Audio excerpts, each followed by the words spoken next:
L'après-guerre représente une période de bouleversement à tous les points de vue, tant dans la sphère de l'intime que celle du social. L'histoire des pères à l'accouchement est méconnue et elle continue à évoluer. Dès la fin du 19e siècle, les médecins ont vraiment conquis le domaine de l'obstétrique. Alors, les anciennes sages-femmes qui étaient présentes depuis le temps de la colonie vont être graduellement éliminées du paysage et on va les retrouver essentiellement dans les campagnes où il n'y a pas de médecins qui sont disponibles. Autrement, dans les villes et dans les villages, c'est les médecins qui assistent les accouchements. Il pouvait y avoir une assistance très variable. Il pouvait y avoir une infirmière qui était demandée sur les lieux, des sages-femmes locales, mais qui étaient là surtout pour aider. Hein. Et dans ce paysage-là, on a quand même beaucoup de traces qui nous laissent comprendre que beaucoup de pères ont été présents auprès de leur épouse durant l'accouchement, soit pour apporter une aide matérielle, soit pour des besoins psychologiques ou aider le médecin même.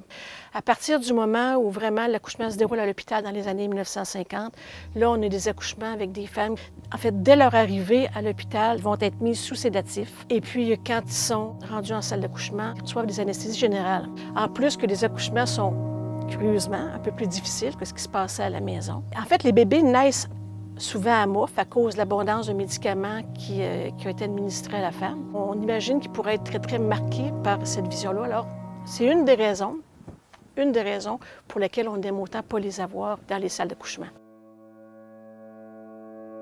La période des années 1950 où arrive ce grand changement là, de transfert du lieu de l'accouchement du domicile vers l'hôpital. Donc, grand bouleversement pour les femmes, mais aussi pour les hommes qui, tout à coup, se retrouvent totalement exclus des accouchements. Les années 1950 sont vraiment très particulières dans le sens où on est dans une société d'après-guerre où les rôles de genre n'ont jamais été aussi cloisonnés de l'histoire que ce qu'on va retrouver à cette époque-là. Il y a vraiment des rôles strictement féminins et des rôles strictement masculins. On parle du modèle du père pourvoyeur et de la femme qui est bonne ménagère et bonne éducatrice de ses enfants. Alors c'est sûr que ça, c'est venu renforcer aussi cette idée qu'il y avait dans les hôpitaux que c'était pas la place des hommes.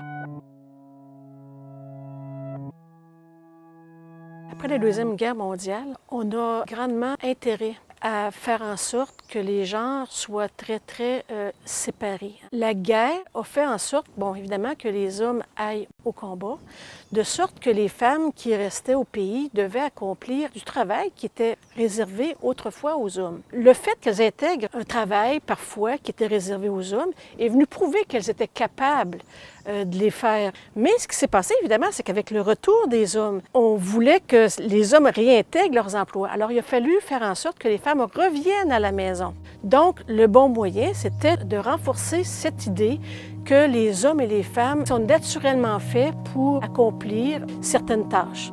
Et ça a eu une influence aussi, nécessairement, sur l'accouchement. Il faut attendre les années 1970 avec de nouvelles politiques, une nouvelle vision de la santé aussi, une nouvelle approche aussi plus familiale. Les pressions aussi exercées par tant les individus, les femmes, les hommes, auprès de leurs médecins pour que les hommes soient présents. On les voit actuellement très, très présents à l'accouchement. Je dirais même que c'est devenu une norme sociale. Les pères qui sont présents en salle d'accouchement auprès de leur épouse, ils vivent des choses très particulières, tout comme les femmes vivent des choses très, très intenses. Et les hommes, tout à coup, accèdent à cette identité de père, souvent à partir de ce moment-là.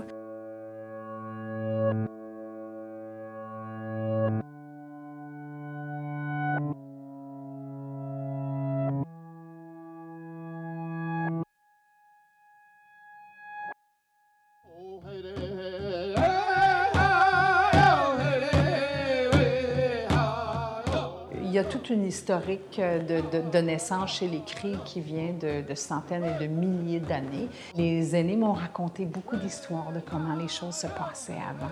Alors les gens vivaient dans le fond de façon très nomade, aller jusqu'à peut-être le début des années 60. Ça fait pas longtemps que les gens sont devenus sédentaires. Donc avant ça, la femme connaissait tout ce que l'homme savait faire et l'homme connaissait tout ce que la femme savait faire.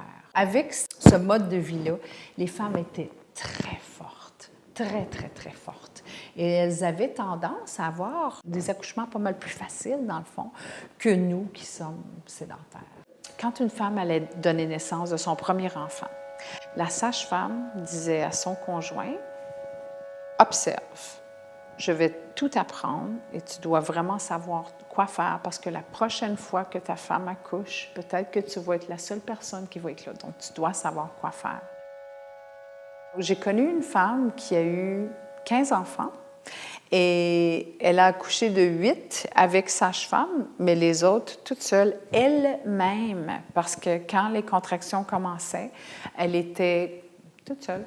Alors, elle savait exactement tout quoi faire. Ça n'a pas été un stress épouvantable ou rien, mais c'était « OK, mon bébé s'en vient, donc comme je vais couper le cordon et tout », elle savait exactement quoi faire. Pour elle, la grossesse, l'accouchement, la naissance, ça fait partie du normal et ça fait partie de la vie.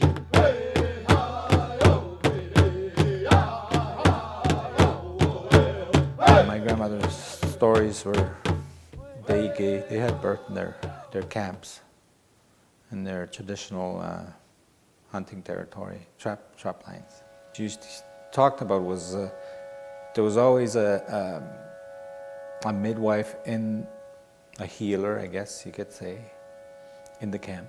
I remember this story that she said about my uncle who had to transport her to a camp on a sled with the dogs.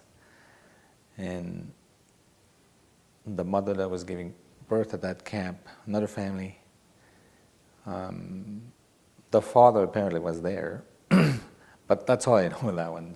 I guess she was there. He was there also to help, to keep the place warm, I guess, the camp. Well, I heard a lot of my grandfather saying, you know, you must, if you're going to create a family, you finish your job as keeping the role as being the responsible person, so you could teach your children, you know, and the kids would see that as they grow up, so they could do the same thing when they grow up, as a teamwork. I think that's what it is.